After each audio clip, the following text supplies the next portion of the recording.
Hello दोस्तों, नमस्कार। YouTube के SP math by RP channel पर आप सभी लोगों का हार्दिक स्वागत है। पिछली वीडियो में हम लोग गतिविधि के आधार पर त्रिभुज का बेसिक कॉन्सेप्ट जान गए, त्रिभुज का प्रकार भी बताया गया। आज हम लोग त्रिभुज की परिभाषा और कुछ उसकी विशेषताएं क्या हैं, इस पर चर्चा करेंगे। तो कल बताया गया था त्रिभुज 6 प्रकार के होते हैं, 3 भुजा के आधार पर और 3 कोण के आधार पर, एक होता है दोनों के प्रकार पर। इसलिए एक 7वां त्रिभुज हमने जोड़ दिया, समकोण समद्विबाहु त्रिभुज।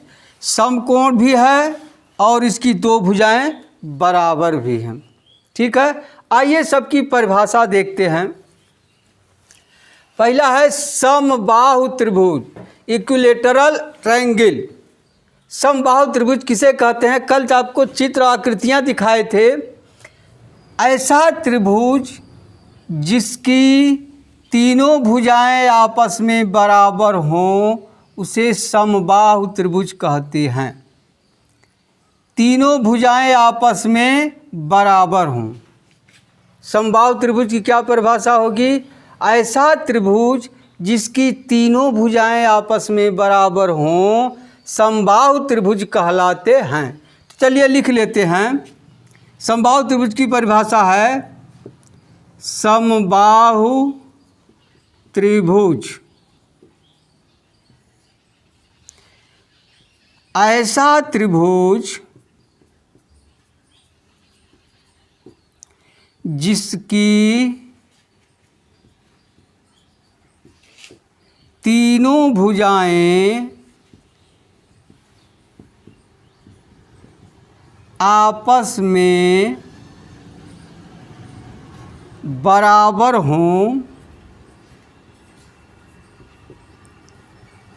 समबाहु त्रिभुज कहलाता है।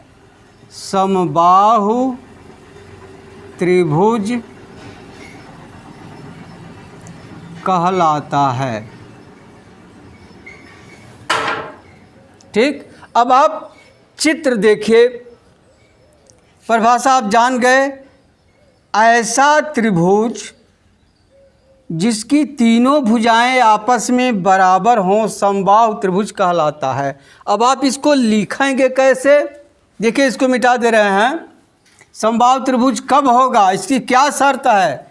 शर्त लिख दीजिए, ए बी, भुजा ए बी बराबर होगा भुजा बी सी के बराबर होगा भुजा सी ए। देखिए, भुजा का नाम आप चाहे ए बी लिखिए चाहे बी ए लिखिए, दोनों तरह सही है। चाहे बी सी लिखिए चाहे सी बी लिखिए, इसको चाहे सी ए लिखिए चाहे ए सी लिखिए। ठीक है, समबाहु त्रिभुज आ गया होगा। अब चलते हैं आगे। दूसरा है समद्विबाहु त्रिभुज।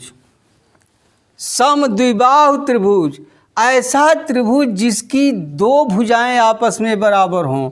देखिए, सिर्फ 2 भुजाएं आपस में बराबर हो, ए दोनों बराबर हों। इसका भी नामकरण कर लें, ए बी सी। अब इसकी भी परिभाषा हो जाएगी समद्विबाहु त्रिभुज की, ऐसा त्रिभुज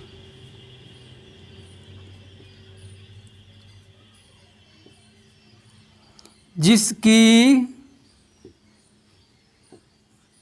कोई 2 भुजाएं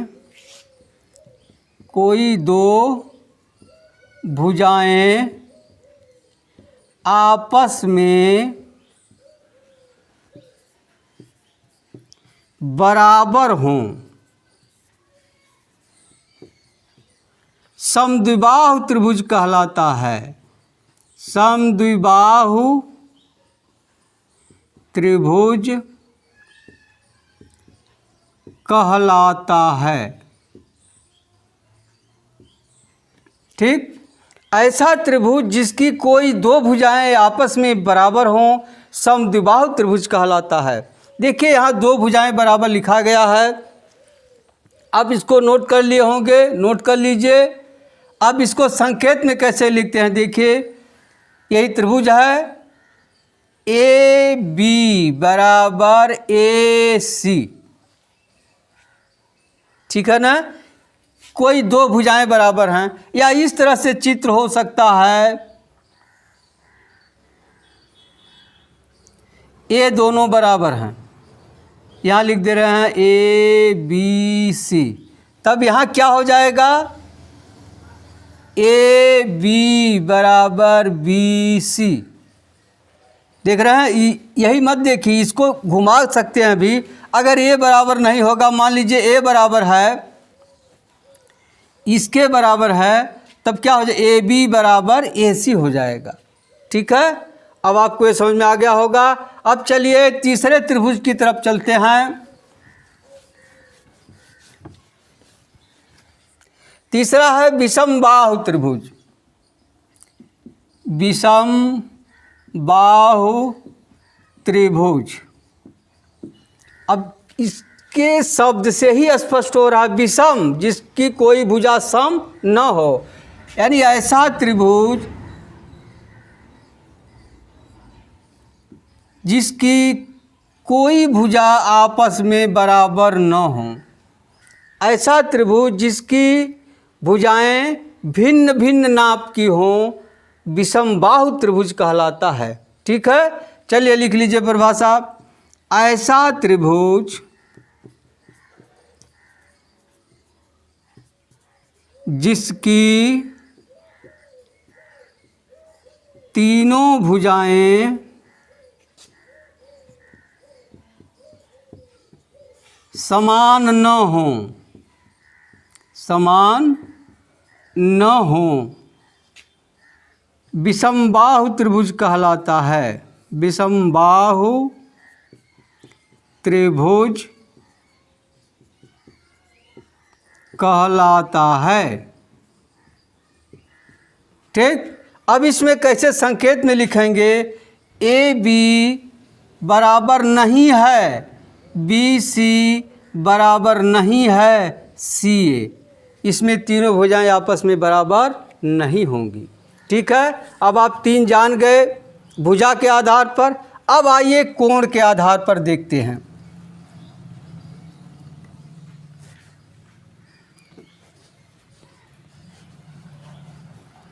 देखिए चौथा लिखा है न्यून कोण त्रिभुज।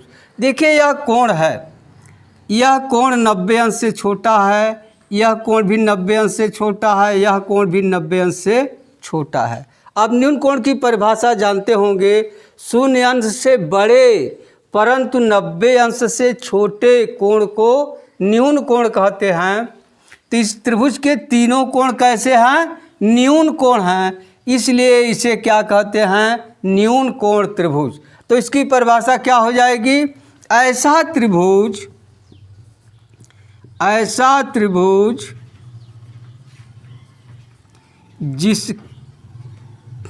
जिसका तीनों कोण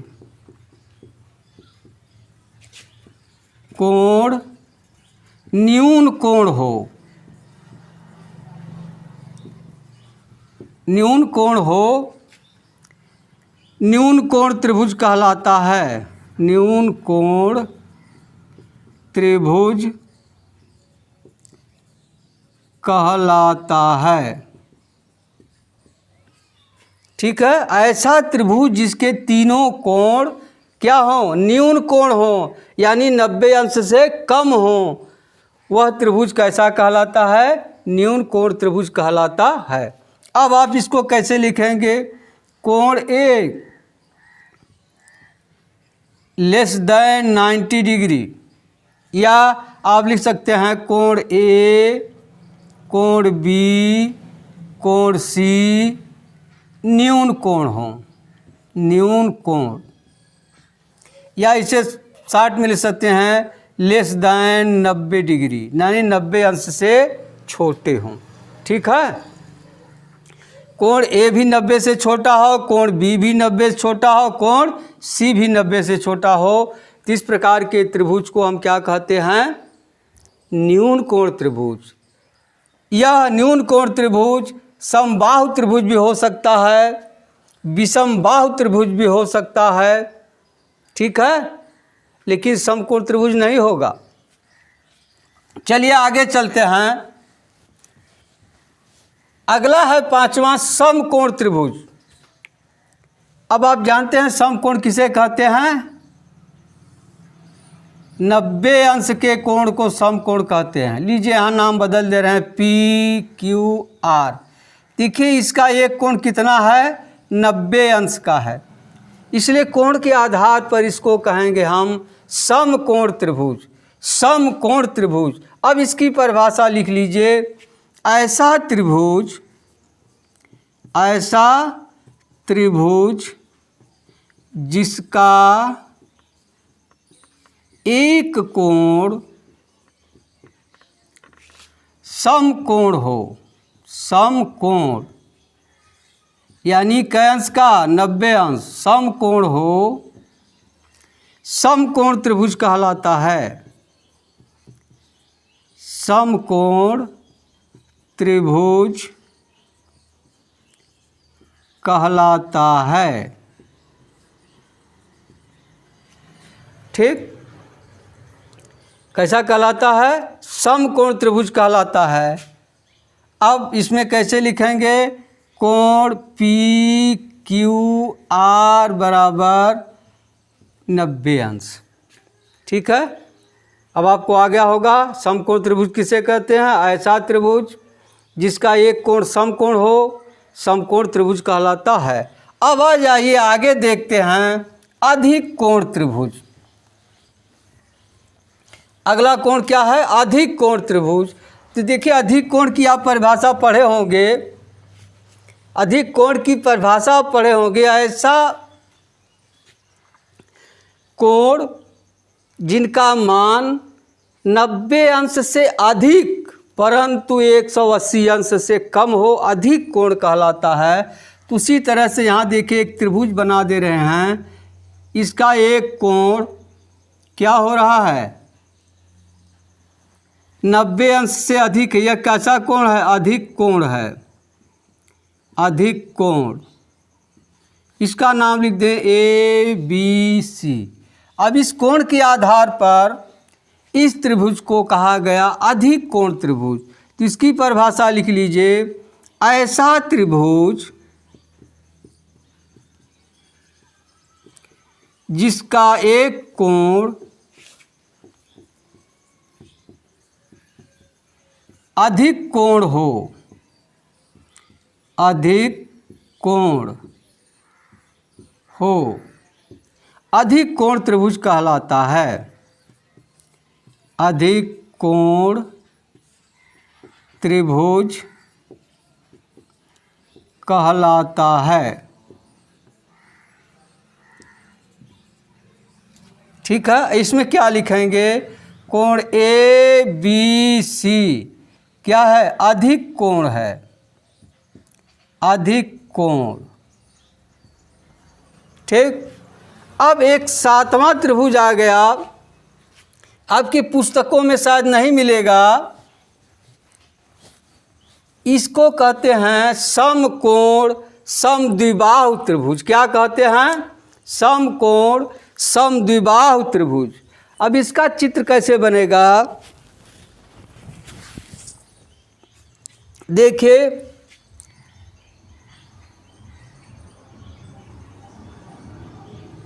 ये दोनों भुजाएं आपस में, ये दोनों भुजाएं आपस में बराबर हैं और यह कितने अंश का है? 90 अंश का है। नाम दे दीजिए ABC। देख रहे हैं ना, इसमें क्या है? AB बराबर BC है और कोण B बराबर है 90 अंश, इसलिए इसका नाम हो गया समकोण समद्विबाहु त्रिभुज। इसकी भी परिभाषा लिख लीजिए, ऐसा त्रिभुज, ऐसा त्रिभुज जिसका एक कोण, जिसका एक कोण समकोण हो, समकोण हो और कोई दो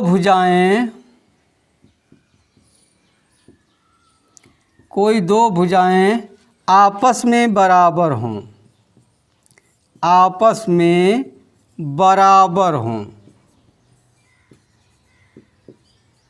आपस में बराबर हों, समकोण समद्विबाहु त्रिभुज कहलाता है। समकोण समद्विबाहु त्रिभुज कहलाता है। देखिए लिखा है, यह समकोण त्रिभुज भी है और समद्विबाहु त्रिभुज भी है। चलिए अब कोण के प्रकार के विषय में हम लोग जान गए। अब आइए देखते हैं कोण की क्या विशेषताएं हैं। इस त्रिभुज में कोण की क्या विशेषताएं हैं, भुजा की क्या विशेषताएं हैं, यानी कि त्रिभुज की क्या विशेषताएं हैं। तो आइए देखते हैं त्रिभुज की विशेषताएं।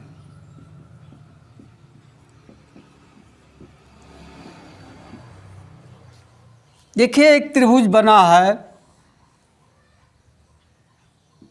ABC, देख रहे हैं ना, क्या विशेषता दिख रही है। पहला आप देख लीजिए, त्रिभुज में कै भुजाएं हैं, 3। त्रिभुज में कितनी भुजाएं होती हैं, 3।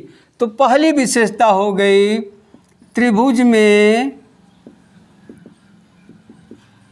3 भुजाएं होती हैं, 3 भुजाएं होती हैं। कितनी भुजाएं होती हैं, 3 भुजाएं होती हैं। अब तीनों भुजाओं का नाम लिख लीजिए। भुजा AB, BC, CA। आप AB को BA भी लिख सकते हैं, BC को CB भी लिख सकते हैं, CA को AC भी लिख सकते हैं, लेकिन थोड़ा क्रम में लिखेंगे तो अच्छा रहेगा। चलिए हो गई पहली विशेषता। अब दूसरी विशेषता जरा देखिए क्या है। त्रिभुज में 3 शीर्ष होते हैं। कितने शीर्ष होते हैं, 3 शीर्ष होते हैं। तो इसको भी नोट कर लीजिए। त्रिभुज में 3 शीर्ष होते हैं।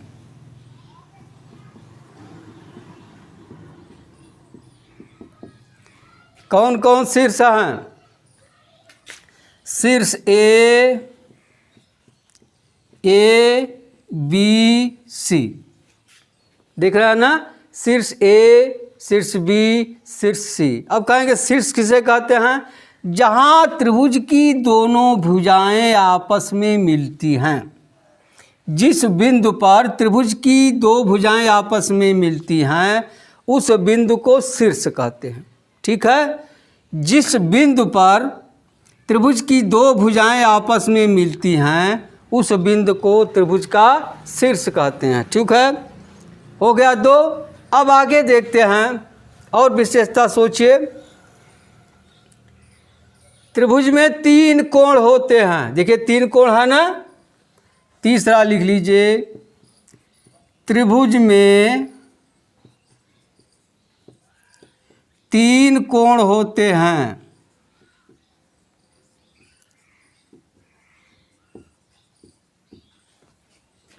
कै कोण हो गए, 3 कोण। ठीक है, और तीनों कोणों का योगफल 180 अंश के बराबर होता है। और तीनों कोणों का योगफल 180 अंश के बराबर होता है। ठीक है, अब 3 कोण कौन कौन से हैं, यहीं से शुरू कर रहे हैं। कोण ABC, इसे शॉर्ट में कोण B भी लिखा जा सकता है। ठीक है, कोण ABC। हाँ, एक चीज़ ध्यान रखिएगा, जिस बिंदु पर कोण बनता है उस बिंदु को सदैव बीच में लिखते हैं। इसे आप कोण ए बी सी भी लिख सकते हैं और सी बी ए भी लिख सकते हैं। ठीक है, ये हो गया पहला कोण धन। दूसरा कोण बी सी ए, कोण बी सी ए, इसे 60 में कोण सी भी लिख सकते हैं। ठीक, फिर तीसरा कोण क्या है, बी ए सी या सी ए बी, कोण सी ए बी, इसे 60 में कोण ए भी लिख सकते हैं। अब बताया गया तीनों कोणों का योगफल क्या होगा, 180 अंश। यानी त्रिभुज में 3 कोण होते हैं और तीनों कोणों का योगफल कितना होता है, 180 अंश होता है। ठीक, अब चलिए आगे। चौथा, सोचिए क्या विशेषता हो सकती है।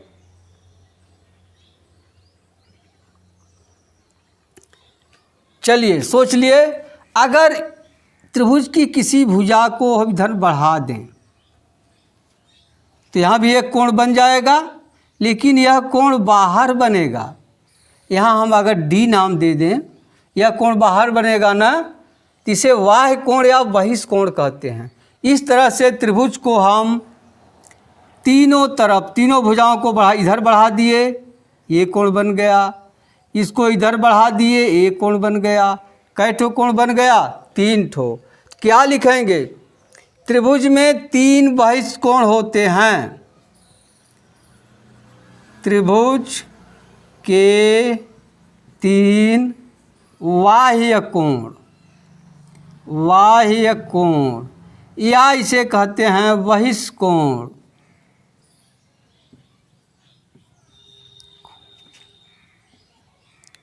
त्रिभुज के 3 बाह्य कोण होते हैं।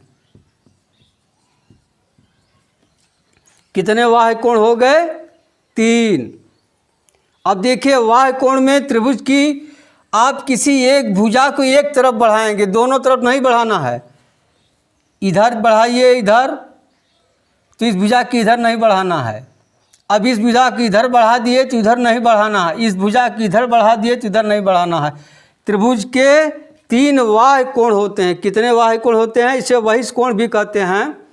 अब तीनों बहिष्कोणों का योग, तीनों बाह्य कोणों का योग 360 अंश होता है। अब आप सोचेंगे कैसे होता है, चलिए देख लेते हैं एक उदाहरण से। मान लीजिए यही कोई त्रिभुज है, ठीक है, समबाहु त्रिभुज है। समबाहु त्रिभुज है तो यह कोण 60 अंश का होगा, यह भी 60 अंश का होगा, यह भी 60 अंश का होगा।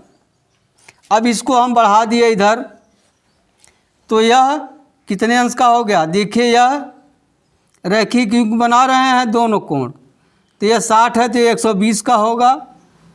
इसी तरह से इसको आप बढ़ा दिए तो यह कितने का है, यह भी 60 है तो 120 का होगा। और इसको आप किसको नहीं बढ़ाए हैं, इसको बढ़ा दिए, इसको बढ़ा दिए, नहीं तो ऐसा गड़बड़ हो गया। इसको आप बढ़ाए हैं तो इसको बढ़ा दीजिए तो यह होगा 120 अंश का, और इसको बढ़ा दीजिए यह भी होगा 120 अंश का। अब तीनों जरा जोड़िए, 120 120 120 120 गुणे 3 बराबर कितना हो गया, 360 अंश हो गया ना।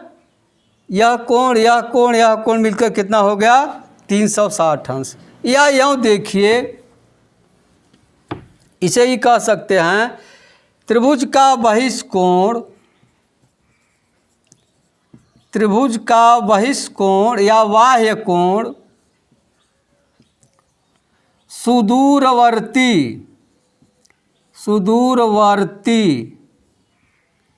कोणों के योगफल के बराबर होता है। अब इसका मतलब देख लीजिए, यह त्रिभुज है, मान लीजिए कोण 1 है, यह 2 है, यह 3 है, इसको आप आगे बढ़ा दिए, यही 22 कोण मान लीजिए 5 हो गया। तब क्या होगा, कोण 5 बराबर होगा सुदूरवर्ती का मतलब इसके सटे हुए कोण से या इसके पास वाले कोण को छोड़कर दोनों अंतः कोणों के योगफल के बराबर होता है। देखिए लिखा है त्रिभुज का वाह्य कोण सुदूरवर्ती कोणों के योगफल के बराबर होता है। आप चाहे सुदूरवर्ती आप यहाँ अंतः लिख सकते हैं, अंतः कोणों के योगफल के बराबर होगा, यानी कोण 5 बराबर हो जाएगा कोण 1 धन कोण 2 हो जाएगा, कोण 1 धन कोण 2। यह देखिए बाह्य कोण है, इस कोण को छोड़कर इन दोनों कोणों के योगफल के बराबर होता है। ठीक है, अब चलिए आगे देखते हैं, इसको मिटा दे रहे हैं।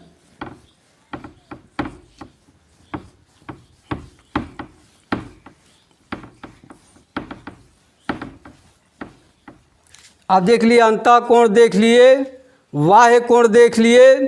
अब आगे आ जाइए, त्रिभुज की 5वीं विशेषता देखिए। देखिए त्रिभुज के अंदर वाले भाग को अंतः क्षेत्र और बाहर वाले भाग को बाह्य क्षेत्र कहते हैं। क्या, त्रिभुज के अंदर वाले भाग को, त्रिभुज के अंदर वाले भाग को अंतः क्षेत्र तथा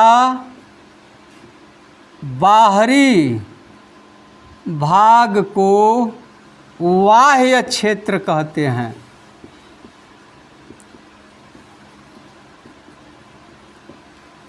देखिए ये अंतः क्षेत्र है और इसके जो इधर बाहर है क्या है, बाह्य क्षेत्र है। चलिए 5 विशेषता हो गई, और सोचिए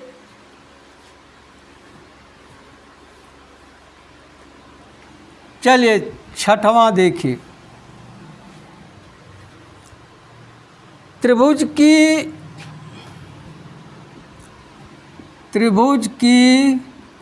किन्हीं 2 भुजाओं का योग, किन्हीं 2 भुजाओं का योग तीसरी भुजा से बड़ा होता है। समझ लिए आप इसको, त्रिभुज की किन्हीं 2 भुजाओं का योग तीसरी भुजा से बड़ा होता है। अगर आपको मान लीजिए त्रिभुज की आकृति बनानी है, एक रेखाखंड ये है और एक रेखाखंड इतनी बड़ी दे दिया जाए, एक रेखाखंड इतनी बड़ी दे दिया जाए, तो इससे त्रिभुज बनना संभव नहीं है, क्योंकि इसको आप अगर इधर करते हैं,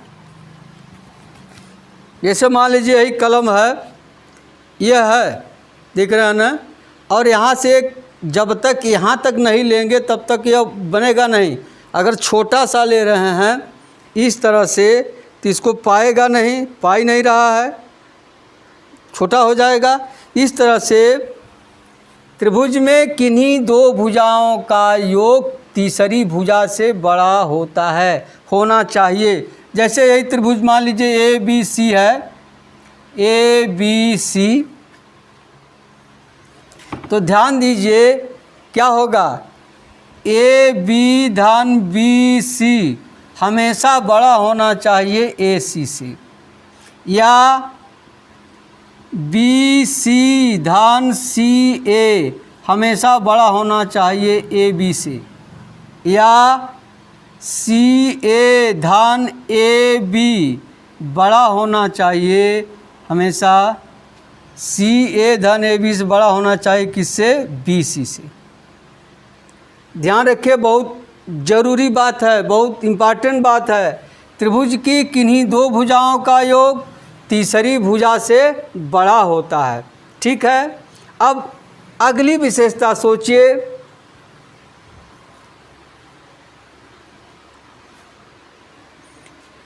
सोच लिए चलिए इधर का मिटा दें।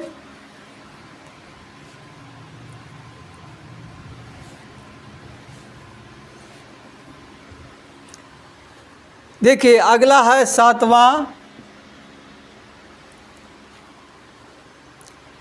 त्रिभुज में बराबर भुजाओं के सामने के कोण बराबर होते हैं। त्रिभुज में बराबर भुजाओं के सामने के कोण बराबर होते हैं।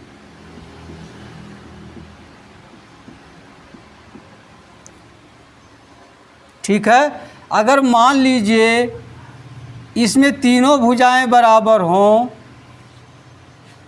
तो इसके सामने यहाँ से आप कुछ देखें या यहाँ से देखें यही कोण दिखाई देगा ना। इसके सामने का कोण 1 मान लीजिए, इसके सामने का कोण 2 मान लीजिए, इसके सामने कोण 3 मान लीजिए, तो ये तीनों कोण आपस में बराबर होंगे, यानी कोण 1 बराबर कोण 2 बराबर कोण 3। आप जानते हैं तीनों कोणों का योगफल कितना होता है, 180 अंश। तीनों बराबर है, 3 का भाग दे दीजिए, 60 अंश। यानी समबाहु त्रिभुज का प्रत्येक कोण कितना होता है, 60 अंश का होता है। ठीक है। अब इसी तरह से मान लीजिए अगर त्रिभुज की 2 भुजाएं बराबर हैं, सिर्फ 2 भुजा बराबर, ये दोनों बराबर हैं, तो इसके सामने कोण मान लीजिए यहाँ हम 4 मान लें, इसके सामने कोण 5 मान रहे हैं, तो क्या बताया गया, त्रिभुज में बराबर भुजाओं के सामने के कोण बराबर होते हैं। तब देखिए ये भुजा बराबर, इसके सामने कोण 5 होगा, इसके सामने कोण 4 होगा। या यूँ कहिए बराबर भुजाओं के छोर पर बने कोण आपस में बराबर होते हैं। देखिए ये दोनों भुजाएं, इसके छोर यही ना है, तो क्या हो जाएगा, कोण 4 बराबर कोण 5 हो जाएगा। ठीक है। और विशेषता सोचिए, बराबर भुजाओं के सामने के कोण बराबर होते हैं, हो गया। चलिए 7वां के बाद 8वां देखिए, त्रिभुज में किन्हीं 2 भुजाओं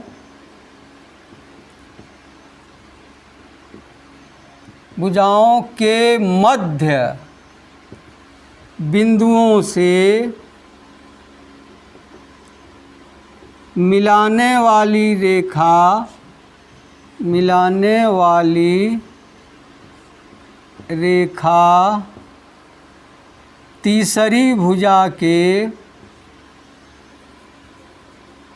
तीसरी भुजा के समांतर व आधी होती है।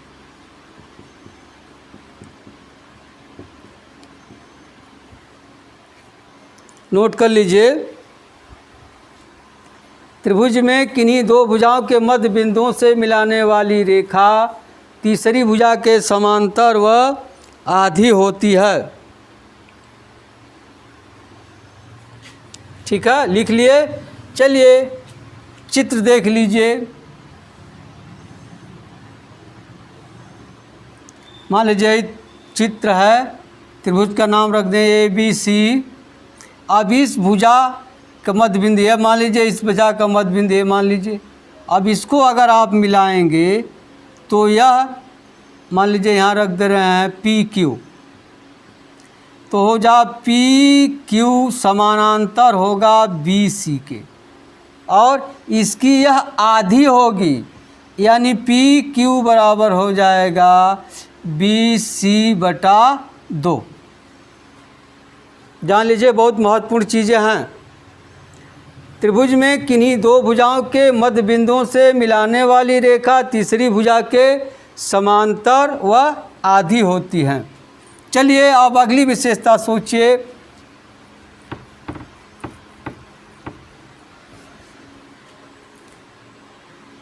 नौवां सोचिए,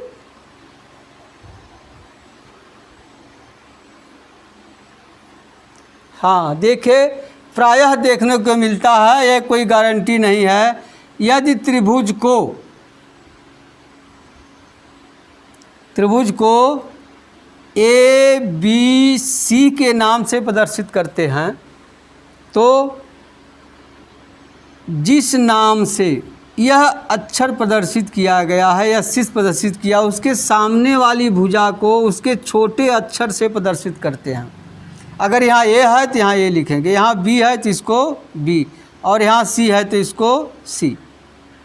अगर मान लीजिए इस तरह से लिख दिया गया पी क्यू आर, ये जान लीजिए त्रिभुज को प्रायः 3 अक्षरों द्वारा प्रदर्शित करते हैं, वो भी अंग्रेजी के बड़े अक्षरों द्वारा। अब यहाँ अगर P है तो इसके सामने वाली भुजा को आप स्मॉल p से प्रदर्शित करेंगे। अब यहाँ R है तो इसके सामने वाली भुजा को स्मॉल r से प्रदर्शित करेंगे। यहाँ Q है तो इसके सामने वाली भुजा को स्मॉल q से प्रदर्शित करेंगे। ठीक है, जान लीजिए त्रिभुज को प्रायः 3 अक्षरों से प्रदर्शित करते हैं, और शीर्ष के सम्मुख वाली भुजा को उसी अक्षर से प्रदर्शित करते हैं, लेकिन अंग्रेजी के स्मॉल लेटर से। ठीक है, अब इतना पर्याप्त हो गया। अगर आपको वीडियो अच्छा लगा हो तो सब्सक्राइब करना न भूलिए, लाइक करना न भूलिए। यदि अच्छा न लगा हो तो डिसलाइक करना भी न भूलिए। चलिए मिलते हैं अगली वीडियो में, तब तक के लिए धन्यवाद।